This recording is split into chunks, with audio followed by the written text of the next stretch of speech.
Good afternoon, ladies and gentlemen, viewers from around the globe. Thank you again for joining us on another episode of the Fit Pod. And on this episode, we're deviating a bit from fitness and just talking about the balancing act. I've had people I shared the concept with, and someone really close to me said, "Is it only men that balance acts?" Not particularly, but a lot of burden fall on or rest on the male folks. So we would be talking about some of this in depth, and I have a really great friend of mine and a wonderful person to dive to look into this topic and just share his own perspective to life in general. And my guest is here with us already. His name is Shinedu Anderson. Thank you very much for agreeing to do this.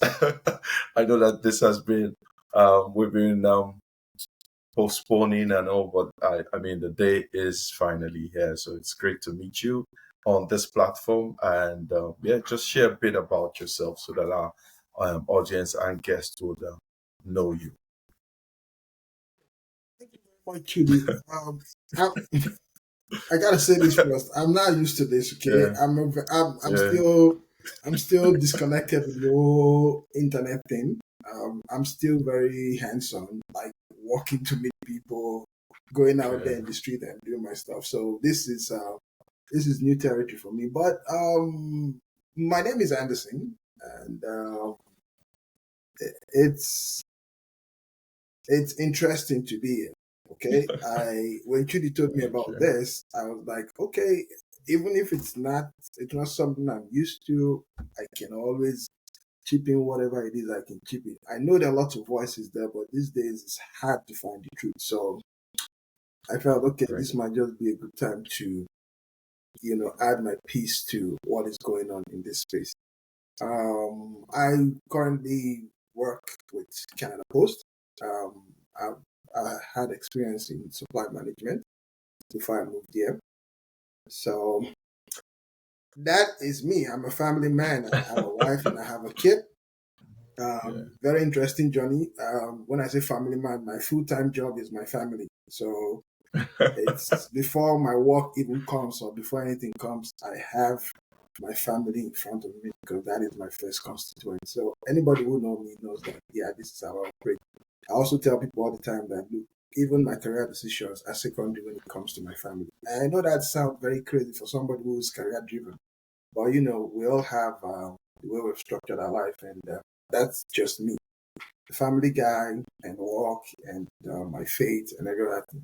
Just Standing one, great, which makes you a very good guest or speaker on this topic. So the topic today is fatherhood and the feeling, or fatherhood and feelings, the emotional weight of being a dad, with a concept of putting everything together from your family, career, extended family, and of course, your faith as well, faith first. And I know you're a man that's very dear to God's heart. So, yeah, let's jump right into it. Becoming a dad. I've met, so I've had this conversation with several men.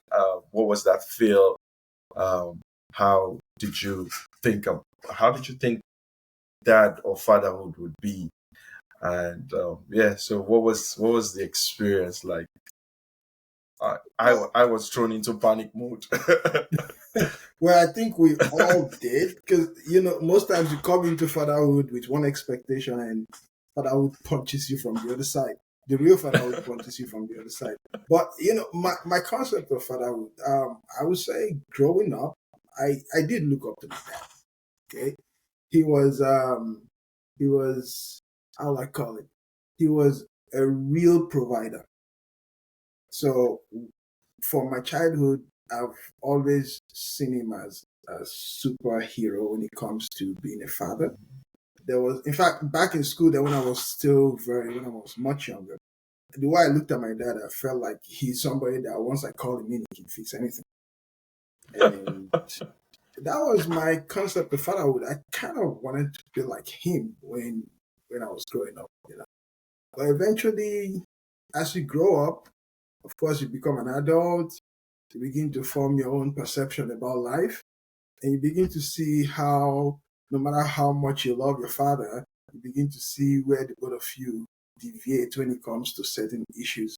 And although it wasn't too much of a deviation, but you could tell that, okay, I can add from what I've learned from him to become a father. So becoming a father for me, my story was kind of interesting. I I didn't get married early, and it wasn't because I didn't want to get married early, but back in Nigeria, of course, you know you want to have everything checked before you get married. Yeah. And again, you consider where you come from. That was just the way it is. You need to have everything at a certain level before you get married. So that kind of delay your marriage process. But eventually, when I got married and had my kid, I I I think one of the first thing I realized, or one of the first surprise I that became my reality, was that, look, you really need to start looking beyond yourself. That was the first thing that really hit me, because I got married in my mid 30s, going towards late 30s. So that means I've lived a long time for myself. Now you have this kid coming that is going to be taking. Of course, my wife, she's when I got married, she's an adult. For an adult, she can take care of herself at some point. But for kids, they are totally dependent on you, and you're almost like the lifeline for the kid. And that's when it really occurred to me that, look, I thought I was selfless until my child came into the picture. And I realized that, look, if you really want to be a responsible father, you really need to go the extra mile of being selfless. You're gonna have to put yourself secondary. Now it wasn't easy, okay? I will tell you the truth, it was not easy. I did have expectations of what I wanted as a father, but what I did not understand was that those expectations needed a lot of work. That is the part I wasn't prepared for. You know, we had this great dream of, oh, I'm going to be this father. I'm going to take care of my kid. I'm going to send them here. I'm going to send them there. Eventually, when they come, you begin to realize that you were just living. How will I call it now? Your own You were in fantasy. You know, kind of. That was your fantasy. What you did not think about was, how do I get to work to catch up with this fantasy? And when your child, well, for me, let me speak for myself. When my son came, that was one thing I had to kind of, I would say it was a bit of a struggle for me, because I thought I was already established to be a father. But when he came, I realized that there was still a lot of work that needed to be done. Of thing. course, it put pressure on me, it put pressure on my wife, it put pressure on the family, because of course your wife wants more, but she's not getting as much as you think you're given, and you were thinking, I'm giving so much, why is it not being appreciated? But the truth is, your too much is not even enough. But that's the point where you really need to sit down as a rational man, that, okay, what do I really need to do to live up to that dream of fatherhood? Yeah, that for me, that's it. I think I would say I did have expectation, but when fatherhood actually happened, I realized that I wasn't ready. Well, that's the story for most men. Like I said, when my wife was wheeled into the labor room, I just switched into this panic mode. Like I didn't know what to expect. I knew that the baby was gonna be birthed, and but a million and one thoughts just started running through my mind. Yeah. I hadn't checked a lot of boxes. I hadn't done Mhm. this. I hadn't done this, and so I would still, yeah. You've shared a lot about you've shared a bit about your own experience, but what was the first emotion that hit you when your son was born? Like Mm. like what just like you hadn't saved enough, you hadn't set aside enough for Well, for the thing is, it's well, it's subjective, okay? Because when you say yeah. emotion, I also need to consider how the circumstances that surround my child's birth. Yeah. For some reason we couldn't have kids early. Okay, in fact, it was almost like a miracle when we had a kid because the doctor told us at then that it was almost impossible for us to have kids. Wow. So I bring that in so that you understand what emotion I'll be feeling when I had my kid, because when they told you, look, this is medically impossible Yes, for you to possible. have kid, Yeah. and now your wife is pregnant, she's now delivering a child that they told you that you can't have. I don't have to share the emotion with you because it's clear what it is. It was joy, but believe me, I I really, I'm still up until this day. I'm still trying to figure out what exactly was going through my mind. Yeah, see, I know one thing, that I was very very happy, but I was so not sure of how I was feeling that when my wife was waiting to the theater, I had to leave the hospital. I had to just walk out to kind of clear my head to think about what is about to happen, considering all the news and everything they told us. So I was just in a place where it was a mix of different emotions. But one thing I was very, very sure of was I was very grateful, because at that point in my life I've been declared not being able to be a father. I knew there was joy in the mix of this whole thing. So it was a mix of almost everything for me. The responsibility that came with it, because I knew very well that this Yeah. child that is coming is going to change everything.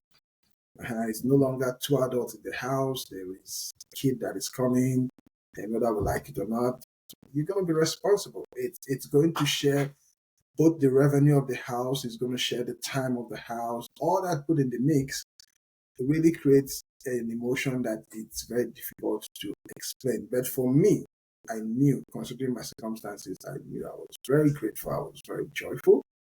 And when I thought about the responsibility that came with it, that left a big gap too. I know that feeling. So we'll just delve into it, and so the it's more like it's a question. So dads are typically told to stay strong, um, be strong emotionally for your kids and all of that, and for the family. So personally, how would you define the strength of a father, the strength of a dad, in your own context? Because I see Yeah. myself doing things that I didn't think I could do as a young. Well, I didn't wrap my head around those things, but when it when it's kids related or family related, you're doing those things. So what was it like for you? Okay, so if I get your question straight, and you said what the strength of a Yeah. father. Yes. Well, that has been defined by different Is people it different differently. as a young man? As a young man, you had, of course, you had strength, but you probably, well, I'm sure you would dig deep and the likes, but when it's the family, it just seems different. Seems like Yeah. you're a rebirth. Seems like I'm different from. I don't know about you, but what's your own Yeah. perspective? Well, I think I want to look at that strength from different buckets. First of all, that physical stamina to deal with Yeah, of being a father. It's now, this is not saying fatherhood is draining. No, I don't like using that word, those are because there is nothing in this world, that there's no venture in this world that you want to go into that doesn't have its Mhm. challenge. So I won't want to use the word training. It requires a level of stamina. It requires a level of physical strength, because you see, um, you have to be fit to deal with certain issues even within the house. As a man, I know some people might come at me at this, but Mhm. there are different roles in marriage. There are roles for men, there are roles for women. I don't want to make this a feminist debate, but I'm a Christian man, and that is how I define marriage. Marriage has role for men and role for women. Now, as a man, most of the physical role, sorry, in marriage, most of the physical role goes to the man. That's the way it is. The way we are wired as men, we are stronger physically than a woman. Now I know that debate in certain quarters can, stir up things, but that is the way it is. It's not me. It's even the science says it. A man is wired differently from a woman. And there's a reason why you have those makeup. That is because the man has to do most of the strength work in the house. So physically, a man needs to be strong to deal with certain issues. There are chores in the house that you don't expect your wife to be doing. For example, you don't expect your wife to be doing the car and all that. That is not the role for a woman. I know again it might sound like what are you talking about, but that is true. I now I do some of the chores. I do the dishes in the house. I do the laundry. Those anybody can do, but there are physical roles that in the house that needs the man to do. So physically, as a man, you need to be strong. That's what the way I put it. You need to be fit physically to deal with certain issues. There are things that needs to be done in the house that needs strength. Your wife cannot do that. So you as the man, that's where you step in. Yeah, the same thing for the kids too. For some reason, kids know who to run to for different roles. They have to run to dad when there's a heavy lifting that needs to be done. They don't run to mom. And that if that is not fit for the role, the kid begin to question, why is mommy doing everything? Why is daddy not getting involved? Again, you begin to paint a picture in the mind of the child that is it's something else. So physically, as a man, as a father, you need to be strong for your family.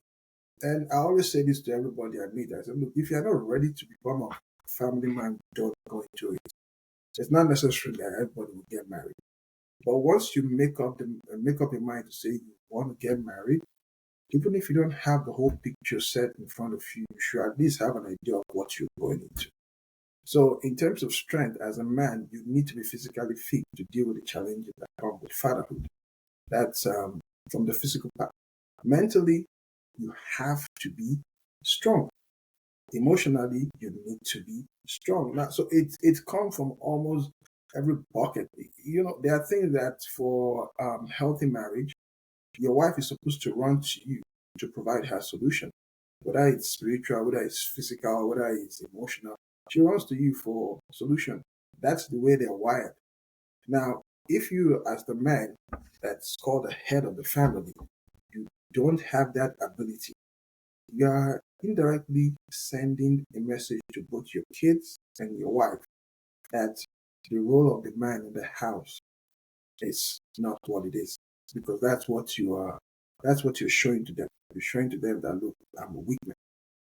And that's where you see kids picking up such dysfunction into their own marriage.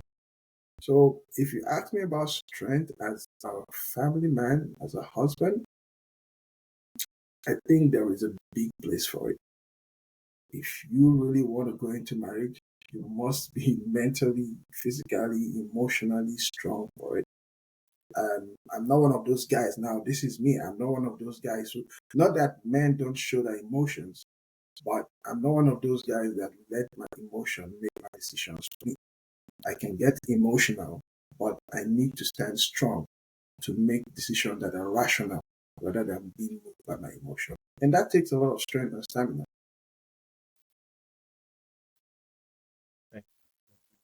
For those insights. Those are very solid nuggets. Okay, so I'm just on the flip side. What does vulnerability feel like for you as a dad? What is it? I know a million and one men will say it's doing the dishes because I'm helping my wife, but is that really The word vulnerable means to be, what will I put it, to be open. to be Okay, open just enough to to be do some open chores? enough to feel Yeah. like if this person want to hurt me, it's okay. Or that's what it means to be vulnerable. It's like a side of you that leaves you unprotected, if I have to use that word. But yeah, vulnerability in marriage. I always ask, why did you get into marriage if you don't want to be vulnerable to your partner? I mean, what kind of partnership let's even not look at it from a marriage perspective. Who goes into a partnership where you're not vulnerable to each other, where you're not open to each other? That's even in business, it's not even wise because if I want to go into business with somebody, I want to have 100% knowledge of what that person is and what the business will go into. So I always ask people that question: why can't you be vulnerable to your spouse? When you were cutting your spouse, did your spouse show you anything that make you feel I cannot be vulnerable to her? And if you did see that and went into the marriage, that means you signed up for it. So it's like it kind of beat my imagination when people say I cannot be vulnerable at the marriage. And I really asking myself, okay, everybody have who they are vulnerable to or something they are vulnerable to. What are you vulnerable to if it's not your spouse? If you really went into a loving marriage, I mean, it's to me it's as clear as day and night. You have as a man, you're being vulnerable to your wife doesn't make you weak.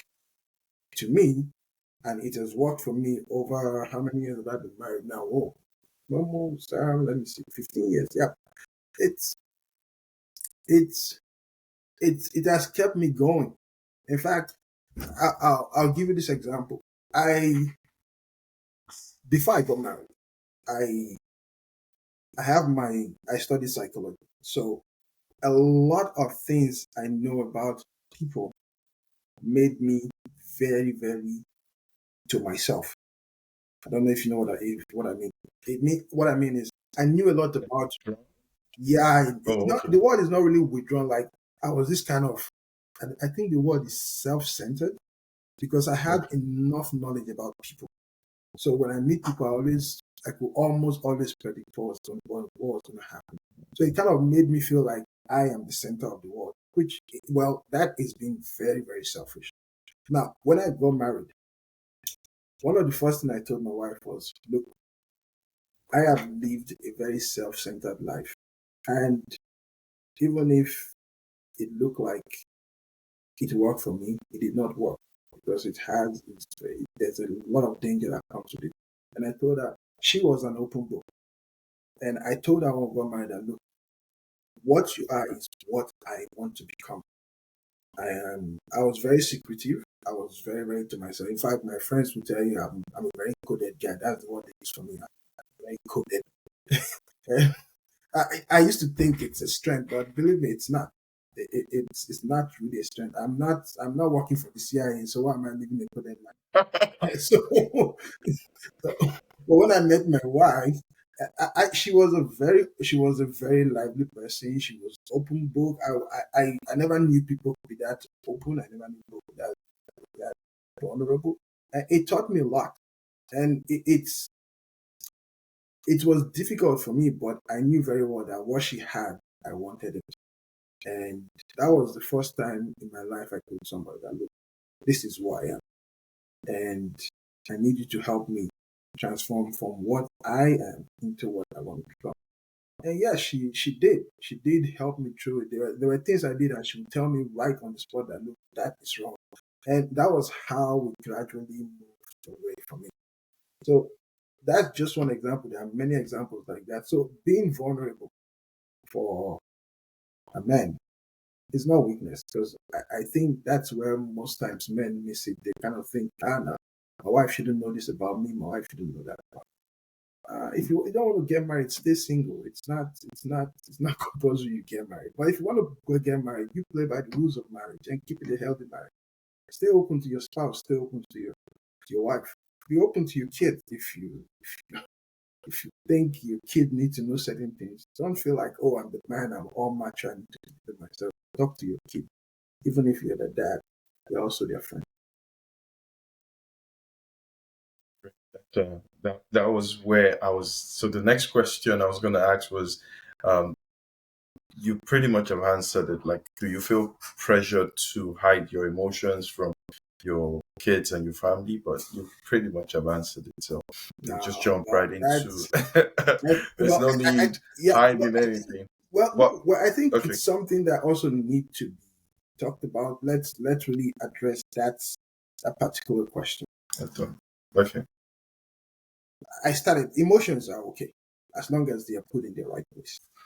Now, um, from Nigeria, let me speak from the Nigeria context, which is our background. You're told as a man not to show your emotion. So you feel um, if if if for example you feel overwhelmed, you cannot tell your wife that you're feeling overwhelmed because your wife is going to think what kind of weak man are you. I'm not sure. Well, it's a cultural thing. That is not that. It's a cultural. It's purely cultural. Because if you do have an emotion to show that you are weak, why wouldn't you express it? Why do you have it in the first place? You have the ability to cry, and the situation is making you cry. Why can't you express it? I don't have a problem with expressing emotion because even from a scientific perspective, when you don't express those emotions, after a while they pile up and it will lead to really something dangerous down the road. Right. So if you have emotions, whether they are good or they're bad, you should look for the right medium to express them. Now it's all about balance. There are people who get overwhelmed by their emotions, which is not what we're talking about right now. We're talking about a healthy way of expressing your emotion as a man. Expression. It is very, very okay. In fact, you should feel very, very comfortable to cry in front of your wife. There is nothing wrong with that. Your wife should be able to tell you, oh, my husband, look, I am here with you. As long as decisions are not made from those emotions, it's okay. It's only when, because you're broken down and you're not making decisions from that point of where you're broken down, it becomes a problem. If a man is emotional about a thing and gets right and gets his head intact and start putting things in place to fix what the problem is, that is very, very okay. Because remember, if you do not express these emotions, they're going to find a way to come out, and most times it will be dysfunctional. Thank you. Never, I really didn't think about it that way. And okay, so we'll go into the balancing section of this very interesting discourse. So this is I'm just curious how as a dad have you managed emotional, mental, and juggling multiple roles? The financial part has it been in 15 years? Just looking to learn because I also understand seasons differ. So with the difference in the various seasons that you've had to be a family man, what has it been? I'm going to okay. So the sequel to this question is, what would you say tested you the most? Was it financial? So this is now you're trying to Yeah. balance things. So now we're getting into deep waters. Yeah. Okay. So let me start with the balancing first. Okay. And just in case I lost my thought, you can bring in this thought. Yeah. Okay. So for me, my one of my if you're close to me, one thing I always say is life is all about balance. And that's not a cliche I picked up from anybody. I picked it up from going through life. Life really is all about balance, whether it's in marriage, whether it's at work, family, relationships. You're gonna have to find a balance. And when I say a balance, there's a right spot to be for everything. If you're not there, then that thing becomes dysfunctional. That thing is not going to run properly. I'll take it for marriage, for example. From the financial aspect, I'll give you a good example. This is a practical example. Um, Somehow I realized and I told my wife that look, it's not it's not really how much you earn that gives you happiness in your marriage. Now I know some people will say that is crazy. What are you talking about? No, I'll give you I'll give you a practical example. This is my own what happened. It's not really how much you earn that gives you happiness in your marriage. It's what you do with what you have. Now, why did I say that? Because we're looking at it from different buckets. when I got married, of course, we knew what we were earning. And I told my wife, when it comes to life, I am very real. Because remember, I didn't get married when I was 25. I got married when I was, there was a lot of numbers to my age when I got married. So I wasn't living to impress anybody when I got married. I told my wife that, look, as much as the society taught that we're supposed to be like this is what we really are. This is what you and me, we know that we are. So we're going to take what society wants us to be and what we are actually and find a balance. In psychology, they call it a balanced self concept. A balanced self concept is one who sees himself exactly the way other people see him. Now, you have to create that balance. Now, when we got married, of course, you have your colleague, you have your friends, you have your neighbors that think that, oh boy, you guys, you have arrived and all that stuff. And I told my wife that, look, where we are right now was as a result of planning. And I'm not going to take what we have right now to make an impression. I am not going to do that. Now, for a woman, you understand, because even our marriage was very minimal. Now, my wife, she worked with a multinational. So most of our colleagues, of course, they spend a lot on their marriage. And I told her, look, we're not going down that road. And I told her that money for that On the wedding, you mean? Yeah. on the wedding, That's sorry, okay. yeah, Yeah. but yeah, you're right, sorry, on the wedding. And I told her we're not going down that road. I'd rather take those funds and put it into our family investment than go blow that money one day and invite people and come eat and go. And And it's not, over. of course, I'm a woman. It's it's a day. It's a day. And I told her, look, we need to create a balance, okay? We're just starting something that we don't know what we're going into. So we need all the fund, we need the resources. We don't have to go begging for that. And she did understand. And that was how we lived from there. We have always looked at what is real and what the fantasy is and create a balance. Now, when you take that and bring it into other part of the family too, you have to also create a balance as a man, even with your emotion. There are certain times that as a man you want to be really driven to do certain things, but you're gonna have to create a balance. You don't make it, now you're not in this venture alone. There are other stakeholders. You have your kids, you have your spouse. You're gonna have to think, okay, this thing I'm about to go into, is it just me thinking it in my head and not carrying these people along? Maybe your partner might not like it. That's where, because marriage a lot of times is making compromises. It's a reasonable compromise, anyways. So it's not just making foolish one. Make real compromise. Yeah, there are some compromises that are not necessary. Yeah. So at that point, both of you need to look at, okay, decisions we need to make, because this is our venture now. It's not mine or your venture. It's our venture. So we need to create a balance when we're making decisions, no matter how good you think what you're thinking in your head is.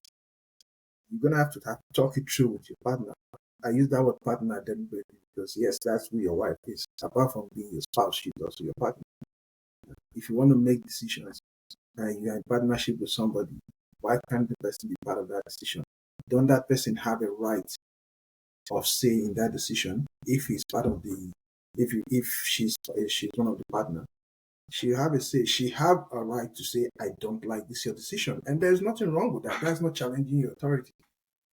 Maybe as a man, you need to go back and evaluate to your wife. Even if you are the head of the family, you're gonna have to create a balance on how you make decisions that don't make you a dictator in your family. Sometimes a good decision, will not go down because the man did not really know how to pass it to his wife. When you bring it to your wife and you're discussing it should be something like, we are partners in this. I am not coming to impose something. And if she disagrees, you need to find a way to lobby her and persuade her. So, honey, look, let's find a common ground here. Let's look at the facts. Look where this decision is going to take us. If your partner is a reasonable person, of course, she will come on board. So for me, creating a balance in marriage is actually looking at facts exactly the way they are. That's it's that I told somebody that was it 2 weeks ago in my office. I said, look, at this point in my life, I can't be deluding myself. I can't be lying to myself anymore. That will be a fool forever. You can do that when you're 18. You can do that when you're 19. But at the age where I am right now, and I can't sit down and telling myself a lie. The fact, look at them for what they are and make your decisions according to those facts. To me, that is creating a balance. That is looking at reality and deciding where do we go from it. Thank you for those insights. And okay, so the word I'm still trying. I'm trying to remember the because I this wasn't a word I was really used to growing up. Mental health. Oh, I just it's like everyone you yeah, a lot talk of to, that man, when you they come in. say you hear. So I'm just wondering, how do you manage your mental health while trying to Mm, show up consistently for your family? yeah. Okay, so first of all, let's ask ourselves, okay, because you need to know what you're trying to define. What is mental health? It's all the ability to think and all that stuff. That is basically your mental health. That's that thing in Yeah, you that helps you, keep things ahead. yeah, Is it working properly properly? aligned. That is your mental mental. And those abilities. Which you had spoken about Yeah, earlier that exactly. you have So to be I mentally those safe. it's is those functions, are they working Are they well? Are they intact? functional? Well, mental health for me. Um, yeah, I'm trying to tread with caution here because sometimes some of the sincerely some of I did study most of these things, but I believe it's a construct. Sometimes you just put things in people's head and they start working with it, Really? and that becomes their reality. A lot of things we call mental health are just behavioral issues to me. They are behavioral issues that have been left unchecked over time, and now they have degenerated into a real mental crisis. Mm. Now, that definition is very, very subjective because it doesn't match with scientific definition. Now, why I said that is most times what you call mental health is just people who refuse to sit up and face life challenges. They have developed what you call what's that word now? We call it an escape mechanism for the problem, which is very dysfunctional. Look at this example. Why will two kids from the same family, why will one be healthy even after the death of their parents? Why the other person just came outside? Is it really does it really have something to do with their biology, or is it just their inability as human beings to deal with the issue of that? Those are the questions I need to ask myself when it comes to mental health. Do I it's my ability to think and really, you know, um, be logical. Is it really working properly? Because if it's not, then I think that's where I'll still be. There's probably a mental problem. But to be fair, I think 50% of most of the things we call mental health are just Mm. people not wanting to sit up. Making excuses. Yeah, you just developing a defense mechanism, and that defense mechanism becomes a problem. So if we can really get people to sit down and say, look, life does have challenges. As a man, as a husband, life does have challenges. Be prepared for it so that when you go into it, you don't break down. Now, for most of us, we have this mental issue because we weren't prepared for it. So when life happened to us, the only thing we know to do is to break down. And that becomes a mental problem.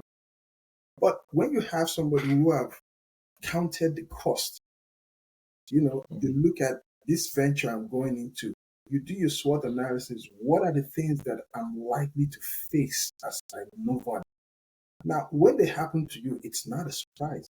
You already know that okay, these things are going to happen, and you start putting out your your kit on how to fix them.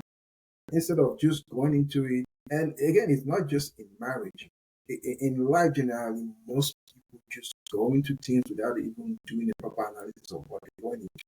So when things happen, it seems like, oh boy, what do we need to do right now? There's just a disconnect. It's almost like it's pulled out your whole fabrics and you're left with nothing, and the only thing that's left for you is just break down. But if you really look at the venture you're going into now, this goes just beyond marriage. If you really evaluate it and say, okay, before I go into this, let me really weigh the pros and the cons and ask myself if I really want to go into it. Do I even have the ability to approach this? So sometimes when you do your analysis, there are some things that you tell yourself that I cannot do this thing, no matter how good it is. We're not wired to do everything. When you look at certain things and you find out that, okay, looking at my strength, looking at my weaknesses, I don't think I can go into this, and you pull out, you have saved yourself from whatever it is you want to call it. That is mental health or mental breakdown. You've saved it because you already know you're not wired for it. If you do go into it and you break down, I really will not call that mental issue because you got yourself into it. You actually looked at something and said, this thing is dangerous for me, but I am going into it anyways. So when it happens and you call it mental health, I go like, really? Is that mental health? Or this person did not do his analysis properly? So in marriage, for me, it's again, I know I talked about it briefly. I have to really create the balance. I have to look at the reality of things and make good decisions with my partner. That is what keeps me mentally stable. For example, I don't just pick up job offers. No. And if I have a job offer right now, in fact, with me and my wife, we've turned up job offers because we know very well that this is not, it doesn't sync well with our family. It doesn't sync well with our values. And that's what has kept us going. Thank you, Bob. I'm going to take you a little. Okay, so you did just talk about turning down jobs, and so it clearly speaks that a family has to be a unit. So you have to sync completely with the plans every season, pretty much. So just speak a little to career changes that you had to make to ensure that the family stays as one unit, as one balance. And yeah, you had said it in the past that the it's not the amount of money that you make that will make you happy. I see it most recently that in the end, what's this thing? It's called unintended consequences. Most times that because you didn't think it through, the money leads to an implosion. So, could you share a little, maybe some insight? Like you said, you're in Nigeria. What made you decide to move? Was it something along the family unit? Was it a thinking around what the future holds for the family as well? Please, I see you laughing. Please, That's a please very share. that's very personal. It's very very personal, but I'll I'll I'll do justice. So Okay, thank you. let me. So when it comes to career and family, like I said, I'm a I'm I'm I'm a man of faith. Okay, so once you come down my faith, it's my family, not even my career. Now people have their different structures. Okay, some people put their career before their family. If it works for you, I'm not sure how that works, but for me, the structure is my faith, my family, my work, and everything goes like that. Now, a practical example was why I left Nigeria in the first place. I I worked in Nigeria a bit, and I did business too. And this is not to run down any any any system. Okay, every system have their That's bad some side. challenge. It was very difficult for me to do business in Nigeria without compromise, but it was almost impossible. Now, do you have that in the West? Yes, do have that. There are people here who cut corners and do business and get away with it. But it's not my style, especially as a man of faith. A friend of mine told me once, look, if you choose to follow to be a man of faith, do it 100%. If you choose to be in the world, you do it 100%. Don't stand in between. I choose to be a man of faith 100%. So it was very difficult for me because most of the businesses they were the standard practice was malpractice. That's the truth. The standard practice was I kept asking myself, I was like, dear God, this thing they just don't sit well with me. I have turned a new leaf. I want to stay clean. I want to work, make money, take care of my family, and still keep my faith intact. That was my motivation for living in Nigeria. Now, do you have such challenges yet? Yes, you do have such challenges. But like I always tell people, you can work and make a living here, live well without compromise. And I'm okay with that because I wasn't driven by profit.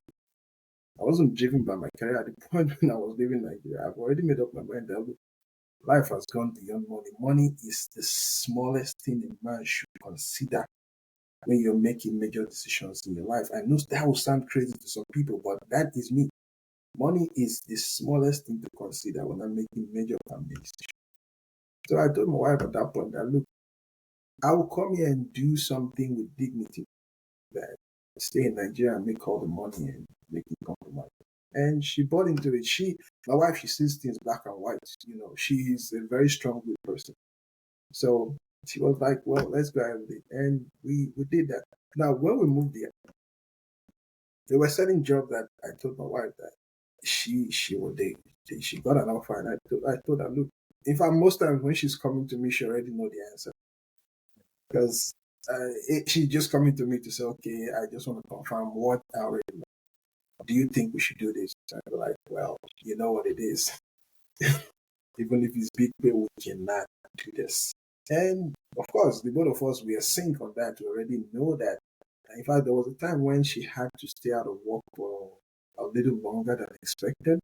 And it was almost looking like one of the offer rejected was a bad idea. And I told her, look, no matter what happens, okay, we did the right thing. And that is okay for me. I just want to be sure I know what I did is the right thing. Whatever the fallout, I will deal with it. She got she got a good paying job that was almost double what she was earning before, and I was like, no, it was going to separate the family. And I told her, I know the way I am wired. Some men they do that, they travel, they leave their family, they come back. I am not wired that way. So we're not going to take this job, okay? Besides, there were a lot of our other family things we were trying to put in place, which were priorities for us. So separation at that time wasn't a very good idea. I told her, look, leave that money. I can work and provide for us here. When the time comes, we're going to make all the money we want. And that's what we did. I think it was a couple of months later she got a current role. And I got pissed because it was almost like, you're the one that made me not take that job. we I know that eventually, feeling. yeah, eventually, the family has been together, and it's even up to now, even my current role. I left what you call a bigger role for what I'm doing right now, and I tell people, my family time does matter to me. Uh-huh.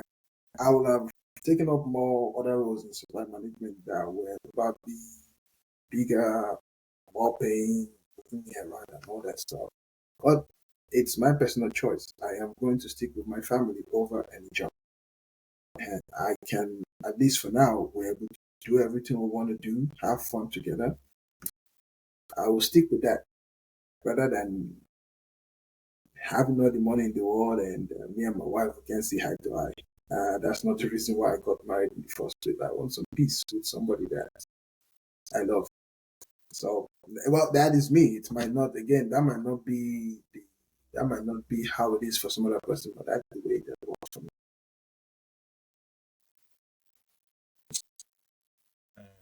So let's begin to wind down. We have spoken about um, balancing the act.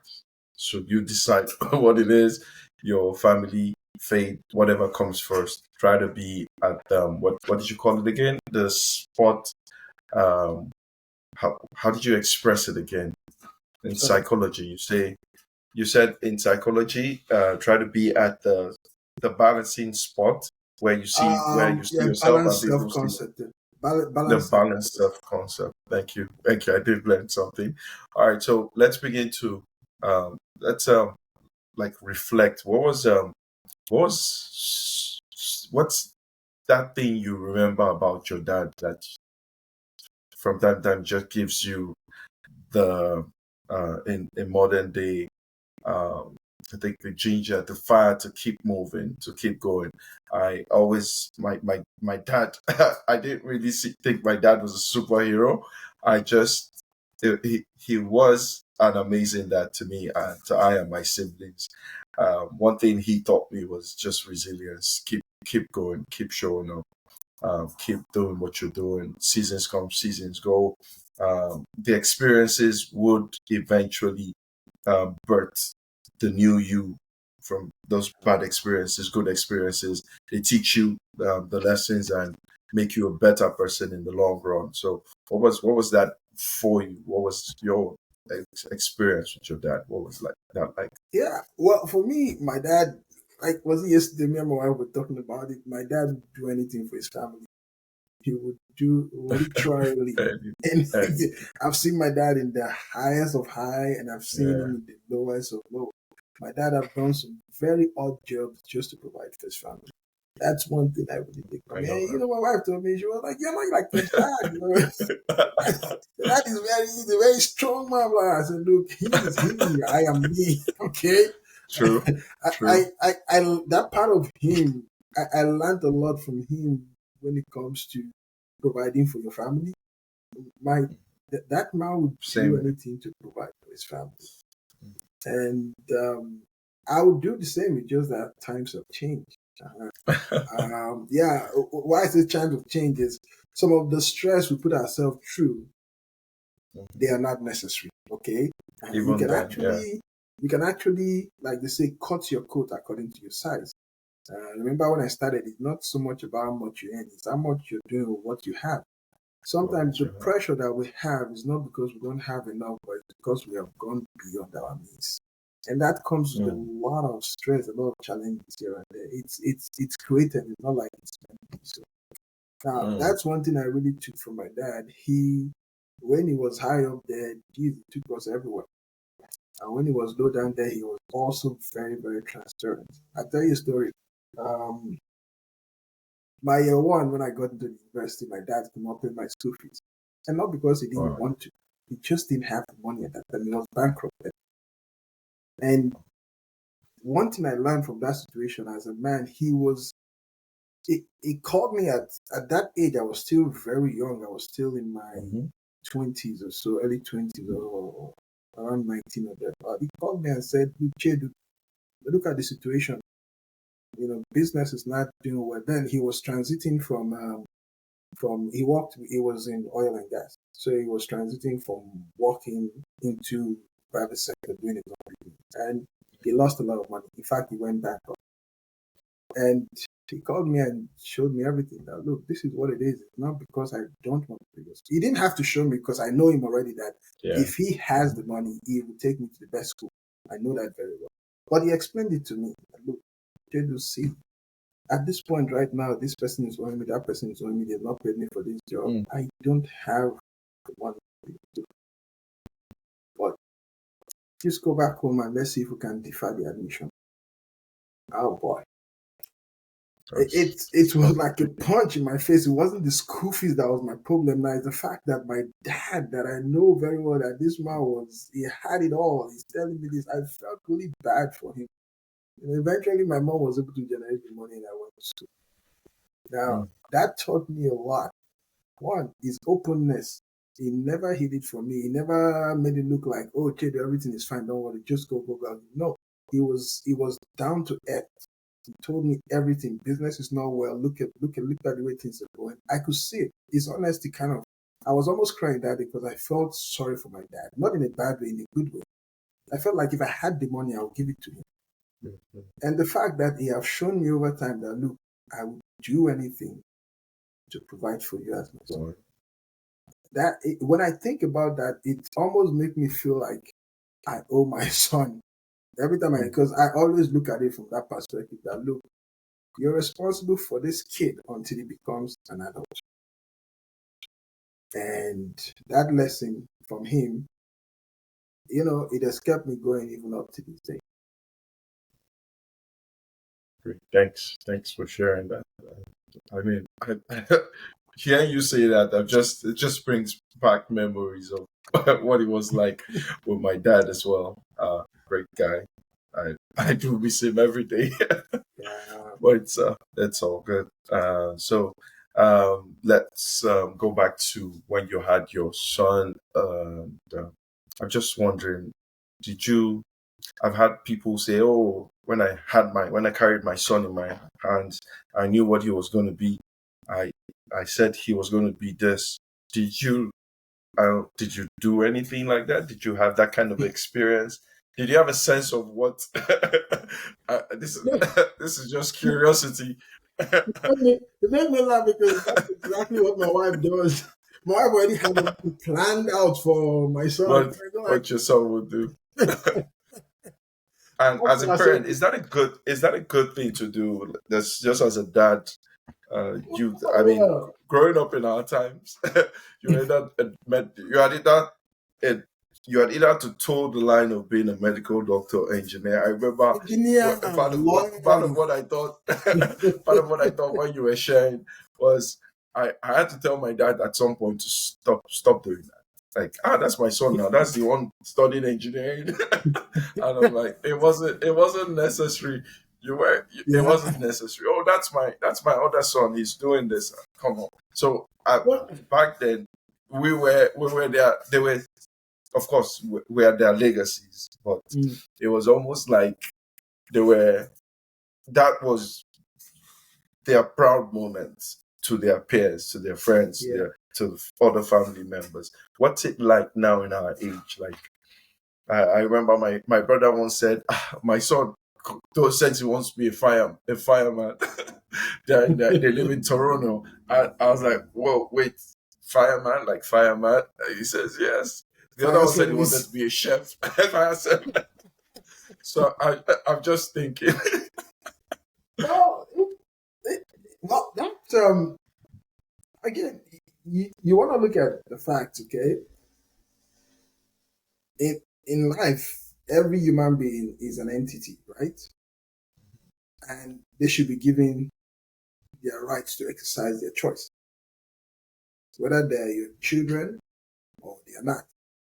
Every human being, even God Himself, gave us that ability to exercise our choice. Sure. Mm. Now, if I decide to choose for my adult child or start molding my adult child, okay, we make it look, we do it like we're very smart, okay? We start bringing up the child in that direction we want the child to go. Cool. And the child becomes that thing we want the child to be. Mm. In all honesty, would you say that child is really exercising his rights or exercising his ability to use his choice? The answer is no. Or your It's a choice. big no-no. Most of these things that we talk about, parents trying to make their kids whatever it is they want the kids to be, it's just for themselves. It's almost like a fulfillment for themselves. Now, even if it's a good desire, what I want to ask myself is I do not want to come in the way of my child's destiny. I don't want to do that. That is very, very wrong. What I can do is find out through training, through interacting with my child, what is likely to become, what he is likely to become, and help him become that thing. Provide him all the resources, provide him all the finance and everything that he needs to become what he needs to become. Mm. That is my approach to it. Now, I did have this same issue with my dad. I remember when I was going to the university, there were what they call noble careers Mhm. that they wanted me to go into. But for some reason, it just did not happen that way. In fact, it was a tug of war to go do psychology. As at the time I did psychology, because my dad was like, "What psychology? What in Nigeria? What is that? Who is it? What does that do for you?" To him, he's science inclined. He wanted me to become. In fact, it sounds crazy, but my dad told me once that he's not happy that his son did not become an engineer. Who I was like, who Mhm. cares? I am happy doing what I am doing. What you're You know, doing. it was a tug of war. My year one, it was like, okay, why not you, when you get to year two, why don't you come back to year one What and take this choose. course and all that stuff? And at that time, I was like, okay, daddy, it's not a problem. Let me get to year two, and I can come 1 year back for this course just to break that piece. But by the time I was in second year of psychology, I realized that this is what I wanted. Mm. Even if it was a new territory for me, I just found out, man, this seems to sit well with me. But my dad did not like it. He did not like it. But eventually, after 4 years, and even after I left school and all that, he did not like it. But today, when we look back, I'm sure in his mind he go like, well, thank God I let this guy become what he wanted to become. Because who knows where he would have been now. And my knowledge of psychology have helped me generally. In fact, I would say it's one of the best decisions I ever made. Now, when it comes to my kid, I go like, well, I of course in your child you will see some trait of you in that child. Those are traits, but that doesn't mean that the child will exactly become like you. The How? child might carry bits and pieces of you, but there is somewhere that child is going to.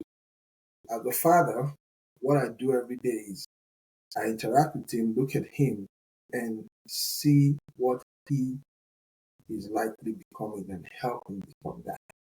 I ask him, what do you want to become? And look at his giftings and, you know, like I really wanted him to play basketball because I play basketball.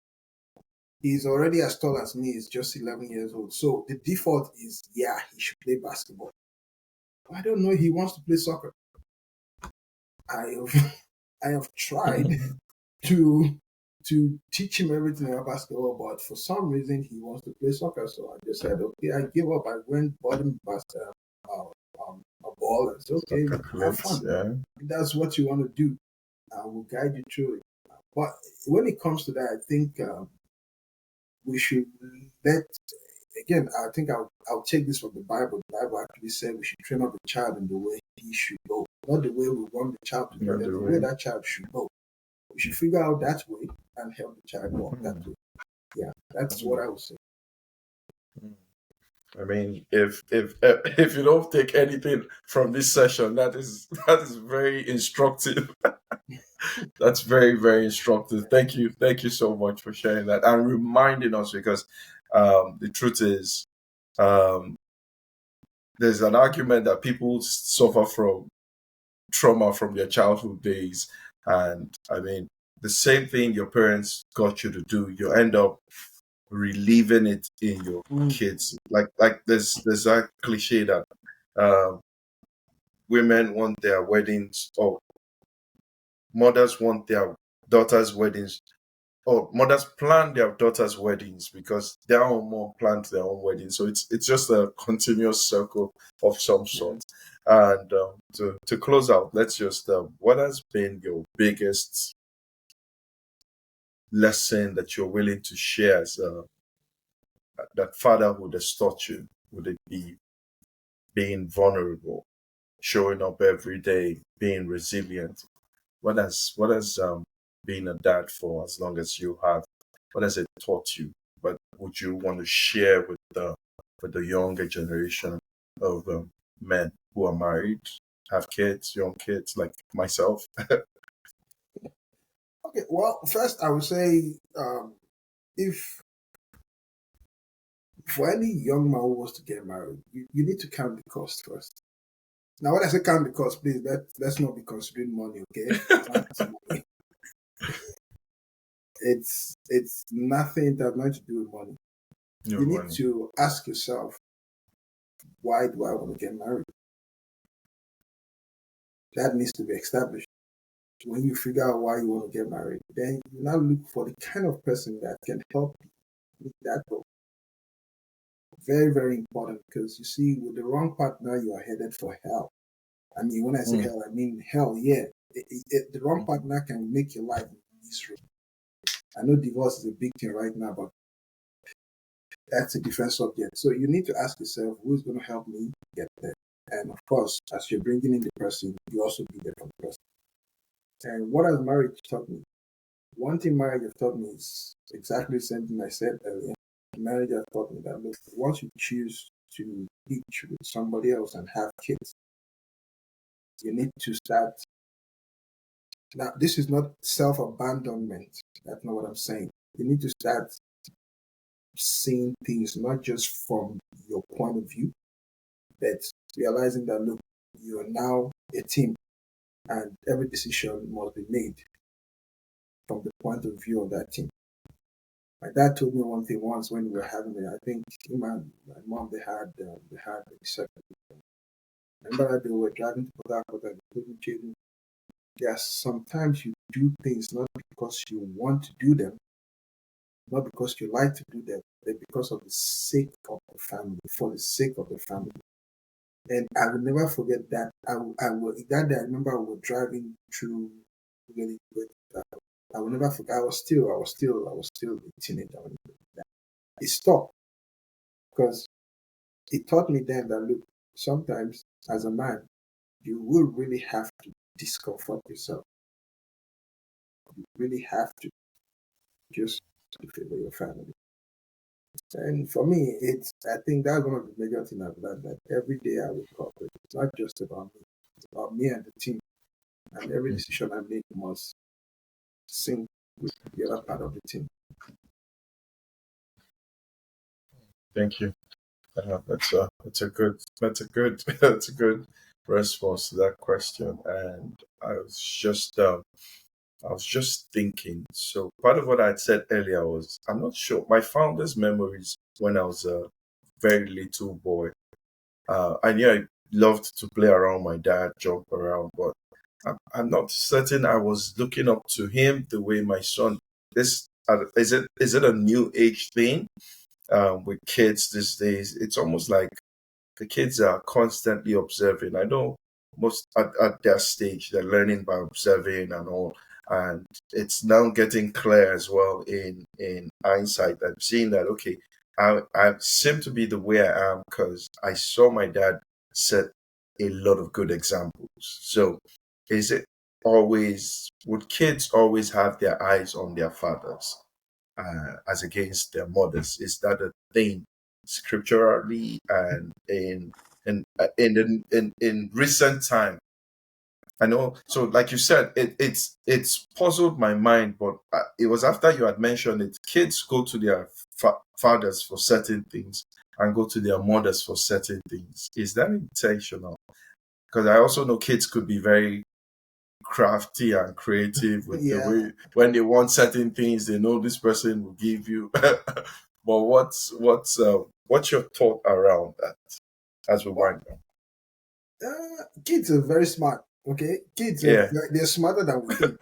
Believe me, what you think your kid know, you think it's a little kid. It's a lie. Your kids, they are very observant. They know what to do when they want something. Now, Mm, um, there is there's a theory in psychology. Although I'm not a fan of that theory. It was I think it was Sigmund Freud that came up with that theory that boys would tilt more to their mom and the girls would tilt towards their mother. Now, mm, there are many flaws to that theory. I don't. Really- I'm not a proponent of that theory. But from a practical perspective, I think I can tell you almost every kid, it's almost like they're wired to look up to their dad. mm, And I've seen this practically, not just me, I've seen it from other family. Whether you're a girl or a boy, it's almost like the only time where you see a disconnect is when the father now abdicate his duty. The child now find that responsibility in someone else, maybe in the mom or in another uncle or something. But a functional dad in the family, it's almost by default that the kids will look up to him. I think it's just God's design, the way He designed things. You cannot take away that headship of the man in the home. It's not a new generation thing. It has always been like that. That's why I have a problem with Sigmund Freud's theory. It's not. I think it's when you have a dysfunctional society that things, a dysfunctional family that things switches place. The man is the head of the house, and by default, most kids look up to their dad, whether you are a boy or you're a girl. They not because they don't want their mom, but it's almost like this is the way it's wired. So as a dad, I think we should be very, very careful because if you choose to destroy yourself, you're not just destroying yourself, you're destroying a whole lineage. Now, study have shown it. If you can Google it, most people, most inmates, they have dysfunctional families because their dad wasn't present in their life. That tells you something. It actually passes a message. You are most likely to have a dysfunctional kid when the father is dysfunctional. So, as a father, it's not just you. If you decide to ruin your life, ask yourself, do I also want to ruin the life of the people that are following me? It has to take a really demented mind to say, I don't care. I'm just going to burn down everything. It has to take a demented mind. But if you have any iota of thinking, you know that, man, yeah, if I was alone, I can go down, but I don't think I want these people to go down with me. And that should keep you in check. So, as dads, we're not just responsible to ourselves. There are people we're responsible to. So that means, as a father, there are certain places your child should not hear that their father went to if you really want them to be reasonable children. There are many examples I can give you. Many, many, even within the house, there are certain things you should not do. Not because you don't want to do them, but because you don't want to set a bad precedent for your child. You should model discipline for your kid. Your kids should look, well, because I'm saying this, your kids are looking up to you, in case you do not know that. So if you want to do anything, ask yourself, this is not about me anymore. It's about the people that I'm leaving behind.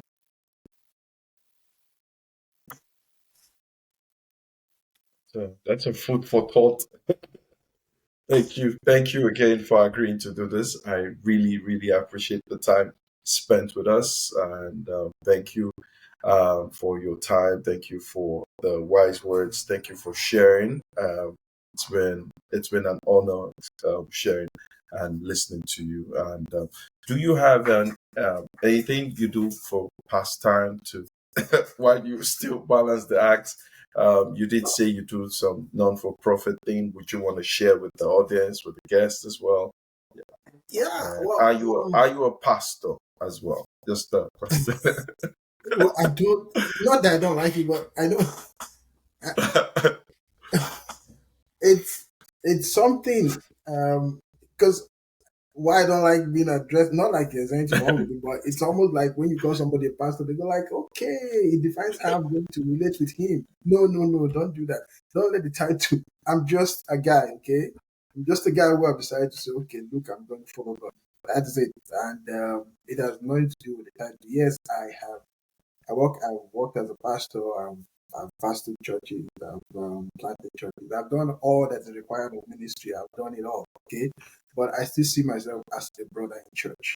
Okay, I am very committed to my local church. Okay, part of the board, part of the men's leadership. Even with my church in St. John, we still do things together. I, for me, at this point, really, I really look. I kind of see life more of trying to help each other up, which means my time and my resources. Try to see how I can use it to get people up. Now it's not just restricted to the church. I do other things outside the church. I am part of a board in Ontario, Tender Life. I'm part of their board. They help what they call pregnant girls who don't want to have abortion. And so I I interface with them as one of the board members. And of course, I have personal projects that I call them everyday projects. You know, I have a couple of young men that I call them mentee people who I mentor. In fact, tomorrow I'm meeting with one of them. You know, he just got married. So to me, I'm more of a practical guy. Okay, everything I've learned in theory, I want to see in practice. So that's the way I roll. Just get hands on with all the theory that you learn. That's where I am right Thanks so thanks for sharing that as well. Thank you so much for your time, and this was a pleasure. All right, I'm just now. Thank gonna you let very you go much. back to to your day and have a beautiful rest of the day. You too, All right, Trudy. It was a all good right. time here, and all the Thank you, best. Yeah, you thank you very much. yeah. Thank you. All right, bye now. Okay, that's the end of today's recording. It was an awesome session. I do hope you'll entertain or two. And yeah, balancing act. I um, we do still have a few more guests to run this series with. I'm doing this as a series with a couple guys just to share their experiences. I'm trying to get fitness the fitness trainer slash fitness dude to come share his experience, what it's been like. He's been working out for quite some time and how that has helped him build some resilience. And he's also a businessman who shares some business insights as well. But yeah, this I do hope you learned a thing or two. I did. I thoroughly enjoyed this session, and thank you very much for those of you that will be watching. It's still the Feedpot one, and yeah, just trying to curate really lovely sessions for everyone who joins in. Thank you so much, and have a wonderful rest of the day. Take care now.